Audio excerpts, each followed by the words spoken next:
The heat presses down on you like a hand on the back of your neck. Not violent, not sudden, just heavy, patient, inescapable. Midday. The kind of sun that drains strength without asking permission. Your helmet is off. Everyone's helmet is off. You sit on the ground with your back against a tent pole, fingers greasy from food you didn't really want but ate anyway because the body demands it. Around you, thousands of men do the same. Some stretch out on cloaks, some gamble with bone dice. Horses stand unsaddled, heads low, ribs expanding and collapsing in slow, dusty rhythm. Weapons are stacked, leaned, forgotten. You've been marching for weeks, months it feels like, chasing a man who refuses to exist, Skanderbeg. A name that once carried danger, now worn thin by silence. You were told his army had fractured. You were told his allies had abandoned him. You were told he was running, and the absence has become proof. No banners on the hills, no horns, no scouts clashing at dawn. Just empty valleys and burned fields behind you, and this wide plain, Albulena, open, quiet, finally still. Your body loosens without asking your mind. Muscles unclench. Breath deepens. This is what safety feels like, you think. Not victory. Rest. Then the forest screams. Not one sound. Thousands. A single instant where the trees inhale and exhale violence. Drums you don't see but feel in your chest. A roar that doesn't rise. It arrives fully formed, a wall. Before you can stand, before you can even turn your head, the edge of the plain erupts. Men pour out of the woods as if the earth has split. Painted faces, open mouths, blades already moving. Your sword is not where your hand expects it to be. Neither is your shield. You trip over a body that was alive a heartbeat ago. Canvas rips. Something hot splashes across your cheek. Blood, not yours. Orders don't come. There is no line to form, no signal to follow. The noise is too thick. You can't tell where the attack is coming from because it is coming from everywhere at once. This isn't a battle. Battles have shape. This is collapse. Men run in every direction, colliding, screaming, trampling. Someone tries to pull armor over his head and gets cut down mid-motion, metal ringing like a dropped bowl. Horses bolt, eyes white, smashing into tents. The ground becomes slick. You slip, scramble, lose a boot. The air smells of sweat, iron and panic, sharp, animal, unmistakable. You finally get your sword free. It feels too light. You swing at a shape rushing past and hit nothing. Another shape hits you, hard, shoulder to chest, knocking the breath out of you. You fall again. A man steps on your hand without noticing. Pain flares white, then disappears under the roar. Somewhere, officers are dying. You know this without seeing it. The centre is being cut out. The Albanian charge isn't random. It is deliberate, aimed. They ignore you, most of them. They are moving past, toward the heart of the camp, toward the tents with banners and guards and treasure. Toward command. You try to follow others, but there is no others, no direction that makes sense. The flanks are folding inward. Men are being driven, not chased. Herded into a tightening space where bodies stack and screams shorten into choking sounds. You realize dimly that you're being shaped like livestock. Time fractures. A second stretches long enough for you to see details you will never forget. The veins in a man's neck as he begs. The way a blade catches sunlight before disappearing into flesh. The expressionless focus on the face of a boy no older than 16 as he kills without hesitation. These are not soldiers fighting for pay. These are men fighting on land they know by smell. You hear a name shouted over and over, not as a command, but as a challenge. Skanderbeg. It moves through the chaos like a signal flare. And then you see him. He's mounted, riding straight into the densest knot of resistance, black horse lathered, eyes wild. He doesn't hesitate. He does not look large or heroic. He looks precise. Every movement has intent. His blade rises and falls, not fast, not slow, inevitable. Men recoil from him not because of armor or rank, but because he should not be here. He was supposed to be gone, broken, hiding. Fear changes flavor in your mouth. It goes metallic, bitter. This is not the fear of death. It is the fear of being wrong. You turn and run. You don't decide to. Your legs do it for you. Training dissolves. Pride dissolves. There is only space behind you and the need to increase it. Others are running too, toward the edge of the plain, toward the hills you marched past so confidently days ago.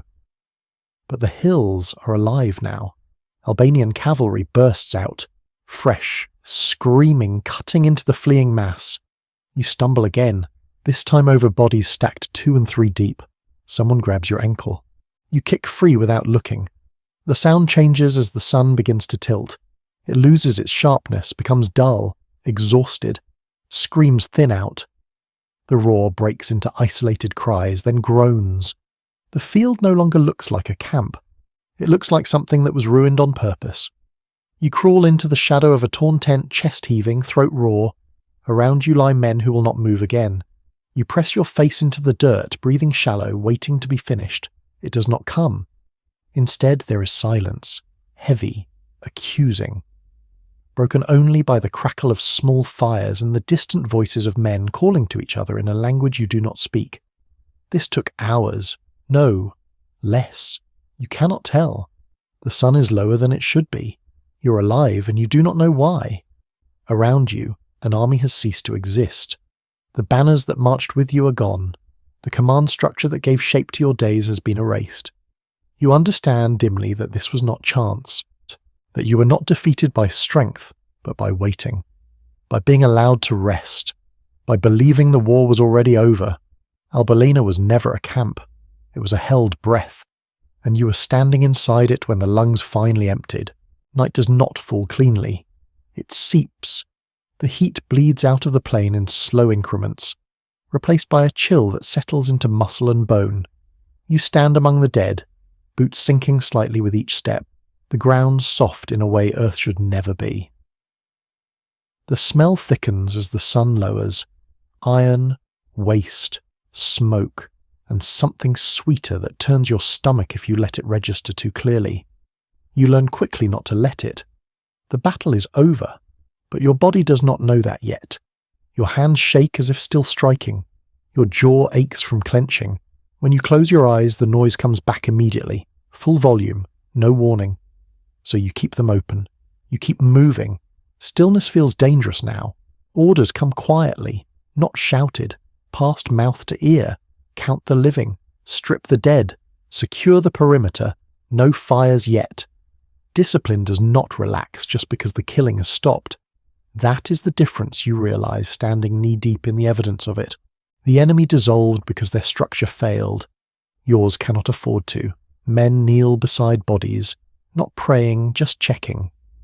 A blade lifts an eyelid. Fingers press at a throat. Those who gasp are finished without ceremony.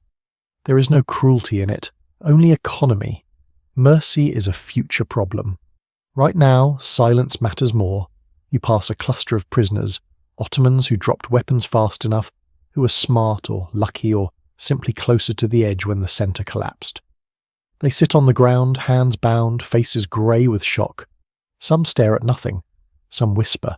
One rocks back and forth, counting under his breath in a language you don't understand. You do not look at them for long. They are alive. That means they require decisions, and decisions can wait until morning. The command tents in the centre are ruins, silk trampled into mud, chests split open, coins scattered like seed, maps torn, stained, unreadable. This was the spine of an army hours ago. Now it is debris.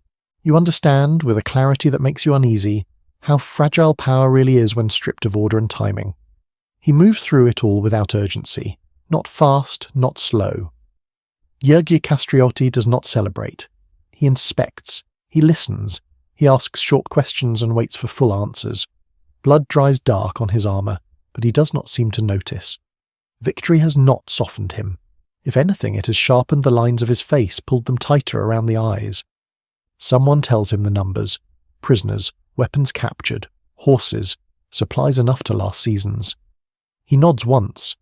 This is not the news he's waiting for. The name moves again, lower now, threaded with tension. Hamza. You feel it ripple through the men, subtle but real. The nephew. The one who knew the paths, the caches, the weaknesses, the one who sold them. He's not among the dead piled at the edges of the plain. not among the prisoners bound and guarded. Absence becomes its own kind of presence. The hunt begins without ceremony, no speech, no raised voice. Small groups detach and move into the darkening hills, light on their feet despite the day's violence. This is familiar work. Tracking is slower at night, but fear leaves marks that daylight does not erase. Broken branches, a dropped scabbard, the churned earth where a horse was forced too hard, too fast. You move uphill, lungs burning again, body protesting the demand for more. Fatigue presses in waves, but it is cleaner than fear. Purpose gives it shape. Somewhere ahead, a man is running not to fight, but to survive what he set in motion. The forest closes around you, sounds narrow. The plain disappears behind the trees, its scale shrinking in memory. Here, everything is immediate again. Footsteps, breath, the snap of a twig too sharp to be accidental. You slow, signal, spread. This is not a charge. This is patience weaponized. They find him near dawn, cornered against a ravine where the ground drops way too steeply to risk in the dark. His horse is lathered, sides heaving. He's on foot, sword still in hand, posture rigid with refusal, even as his eyes betray exhaustion. He recognizes the men who surround him. He knows the discipline in their silence. He does not beg. He does not shout. When they disarm him, he lets the blade fall without resistance, metal ringing once against stone. It sounds loud in the quiet, a final punctuation. Someone binds his wrists, someone else takes the horse. The forest exhales. At first light he's brought back down to the plain. The field looks different in morning, less chaotic, more terrible. What night softened, daylight defines. Bodies arranged by necessity, not respect. The earth dark and slick in wide arcs where the killing was thickest. Birds circle, but do not land. Hamza is brought before his uncle. The distance between them is small, but it might as well be an ocean. No one speaks for a long moment. The air holds. This is not a public reckoning. It is quieter than that, more dangerous. Skanderbeg looks at him the way a craftsman looks at a tool that failed at the worst possible moment. Not anger, not grief, assessment. Hamza meets his gaze, jaw set, eyes bloodshot but steady. Whatever he expected from this moment, it is not rage. That absence seems to unsettle him more than shouting would have. No accusations are spoken, none are needed.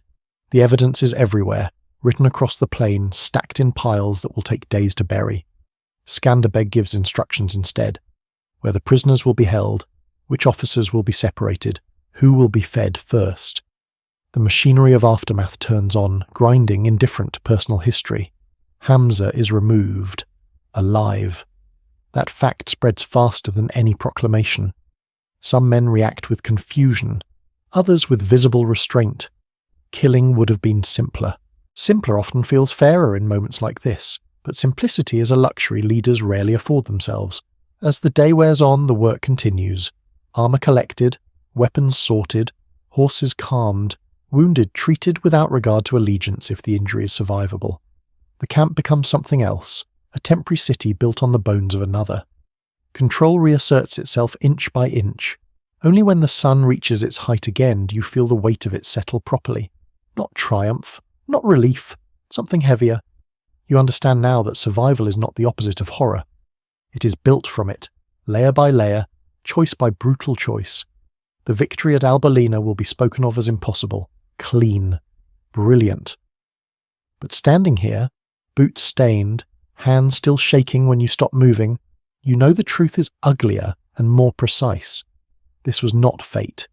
This was discipline applied longer than fear could endure. Timing sharpened until it cut through numbers. Patience held until an empire forgot how tired it was. The field is quiet now, but it is not empty. It is full of lessons paid for in bodies. And you know, with a certainty that settles deep, that this silence will not last. Not for men like these, not for wars like this. The prisoners change the sound of the camp, not louder, heavier. Chains scrape stone, coughs carry farther than they should. You wake before dawn to it, stiff, mouth dry, the taste of smoke and old blood settled into everything. Victory has not brought sleep. It has only removed urgency, leaving space for memory to crawl in. You are assigned to escort duty. Not glamorous, necessary. Lines of men sit in the dirt, wrists bound, heads shaved unevenly where knives tore instead of cut. Some stare at you with open hate. Others won't meet your eyes at all. Hunger sharpens their faces quickly. You recognize that look. It is the same one you wore weeks ago in the mountains, when food was rationed and fear did most of the eating. Orders are precise. No beatings, no random killings. Anyone who tries to escape is cut down immediately. Discipline again. Always discipline. It is what separates slaughter from control, revenge from leverage. You hear the numbers whispered. How many captives? How many officers worth ransoms that could fund another year of resistance? The arithmetic of survival is cold, but it works. The camp reorganizes itself around that logic. Ottoman tents become Albanian storehouses. Their horses are fed first. Grain is inventoried. Weapons cleaned, tested, stacked. Every captured object is either useful or irrelevant. Sentiment has no role here. Hamza is kept separate. Always guarded, never touched. You catch glimpses of him as he is moved, posture rigid, face drawn thin by exhaustion, and something more corrosive. Recognition flickers in his eyes when he passes familiar terrain, familiar men. No one acknowledges it. Familiarity is poison now. Skanderbeg does not isolate himself. He eats with officers, listens more than he speaks. When he does speak, it is never abstract. He talks about roads, about timing, about where the Ottomans will expect pursuit and where they will not. He talks about what this victory buys and what it does not. He does not promise safety, he promises time. Time is the rarest currency here. On the third day, the first groups of prisoners are released. Common soldiers, disarmed, fed just enough to walk. You watch them leave the plain in uneven lines, eyes wide, movements tentative, as if the ground might open again without warning. This is not mercy, it is messaging. Every man sent back carries the same story. Numbers mean nothing if you sleep at the wrong moment. The officers remain. Their tents are better. Their wounds treated carefully. They understand their value, and that understanding terrifies them more than blades ever did. You hear negotiations beginning, quiet and deliberate.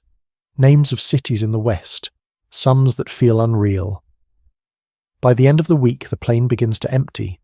What cannot be carried is burned. What can is loaded and moved into the hills, distributed along routes only a few know. The army disperses not in celebration, but in preparation. Staying visible too long invites response. You march again, body protesting but obeying. The terrain tightens. Forest replaces open ground. The victory starts to feel distant, like something that happened to someone else. What remains is the work. Hamza is moved under heavy guard, not east, west. The decision spreads quietly, stirring unease and, in some, anger. Execution would have been simpler. Exile is complicated. It leaves questions alive. But questions are easier to manage than symbols soaked in blood. You do not see the final exchange, but you hear enough. He is handed over to foreign custody, removed from the landscape he betrayed. Alive, broken in a way that death would have resolved too neatly. Some call it weakness, others call it restraint. No one argues openly. The decision stands. Winter presses in early that year. The mountains harden. Snow seals passes. Ottoman retaliation does not come immediately, but its absence is not comforting. It feels like a held breath, longer and deeper than before. In the evenings, when movement stops and watchfires burn low, the men talk. Not about glory, about details. How close the enemy was without knowing it. How long they waited in silence. The way the forest seemed to lean inward when the signal came. These are not boasts. They are attempts to understand how fear can be controlled long enough to be used. You realize then that Albulena is already changing. Not in song or story, but in method. It becomes a reference point, a proof. Something that can be repeated, adapted. That thought unsettles you more than pride ever could. News arrives from the West months later. Praise, titles, promises of aid that may or may not arrive in time to matter. You watch Skanderbeg receive the messengers with polite distance. He accepts what is tangible. He ignores the rest. Words are lighter than grain. From the east, silence continues. That silence feels deliberate, heavy. You understand its meaning even before anyone says it aloud. An enemy humiliated publicly does not forget. It recalculates. Training intensifies. Patrols extend farther. Stores are hidden deeper. Villages rehearse evacuation like a ritual. Women and children learn which paths to take without being told. The land itself becomes part of the defense, memorized, prepared. You feel older, not in years, but in thresholds crossed. The body adapts to constant readiness, but the mind does not forget the cost. At night, you still wake to imagine noise, hand reaching for a weapon that is already there. When the first reports of a new Ottoman mobilization arrive, larger, led by the Sultan himself, no one is surprised. The reaction is not fear, it is acceptance. This is the shape of things now. Albulena bought time, it did not buy peace. As preparations begin again, you understand something with uncomfortable clarity. The victory that saved you has also ensured there will be no quiet end. You have shown the enemy what is possible. He will not forgive that lesson. You shoulder your gear. The mountains wait. The war tightens its grip, not louder than before, but more personal. And as you move back into the terrain that hides and reveals in equal measure, you know this. Survival is no longer about winning. It is about lasting longer than the will of an empire to keep bleeding itself against you. The new army announces itself before you ever see it. The roads harden under weight. Valleys echo longer than they should. Smoke appears where there should be none, thin at first, then persistent.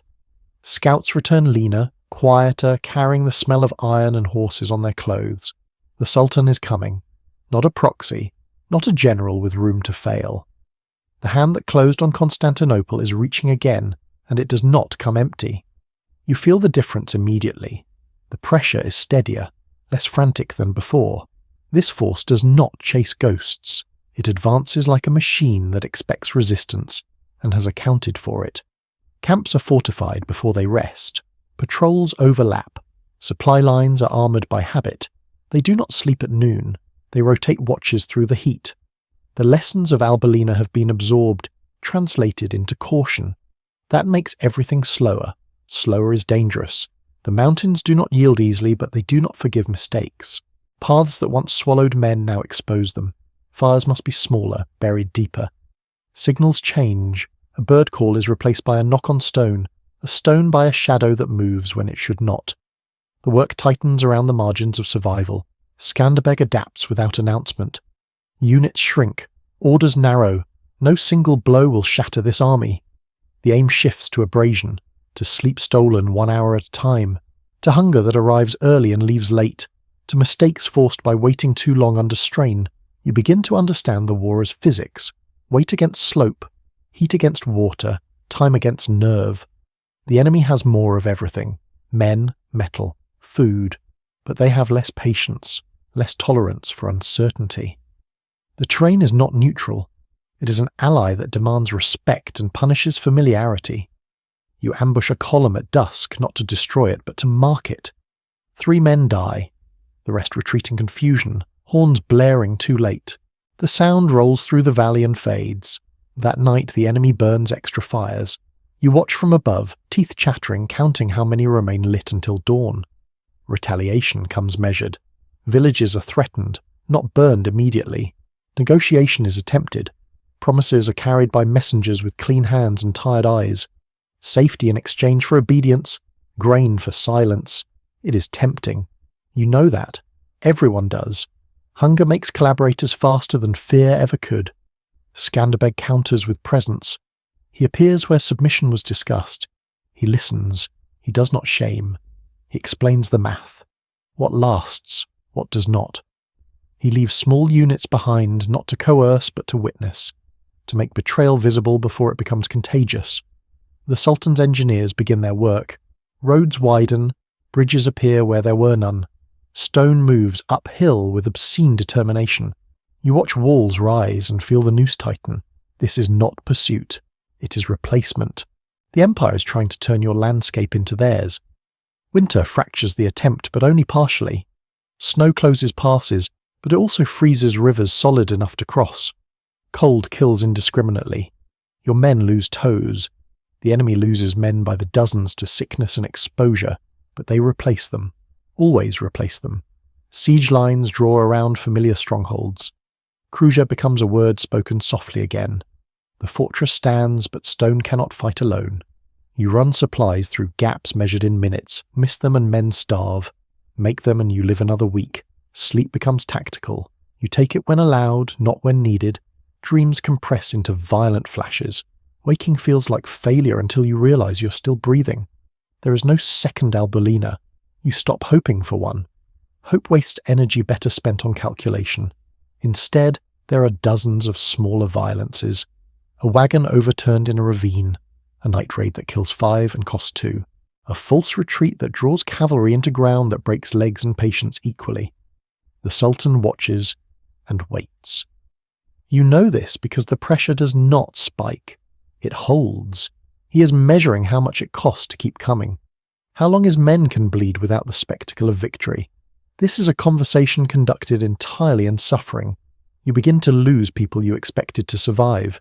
Veterans slip on ice. Scouts misjudge distance. A cough becomes pneumonia. The ledger fills slowly, relentlessly. No names are carved. There is no time. Messages from the West arrive thinner now. Encouragement without substance. Applause without reinforcement.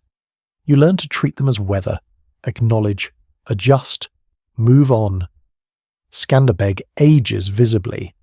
Not in posture, but in restraint. He chooses when not to fight more often than when to strike. This frustrates some. They want another eruption, another proof. He refuses. Proof has already been given. What matters now is endurance. The enemy tests that endurance with cruelty calibrated to provoke. Prisoners are paraded within sight of the walls. Threats are spoken loudly enough to carry. You hold your ground because moving would mean playing the wrong game. Weeks turn into months. The campaign grinds.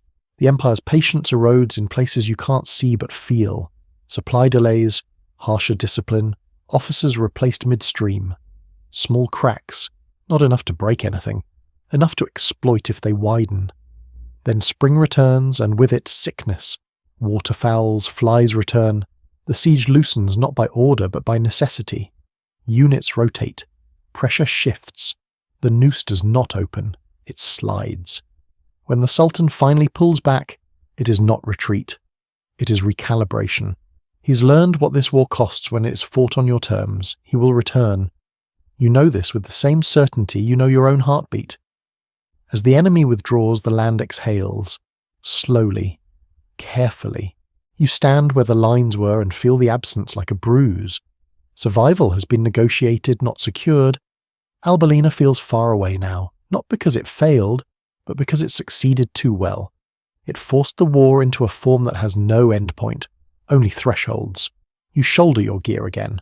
The cycle resumes, and somewhere between exhaustion and resolve, you accept the truth that keeps you moving. Victory here is measured not in endings, but in the continued ability to say no. One season, one ambush, one withheld collapse at a time. Years compress when survival becomes routine.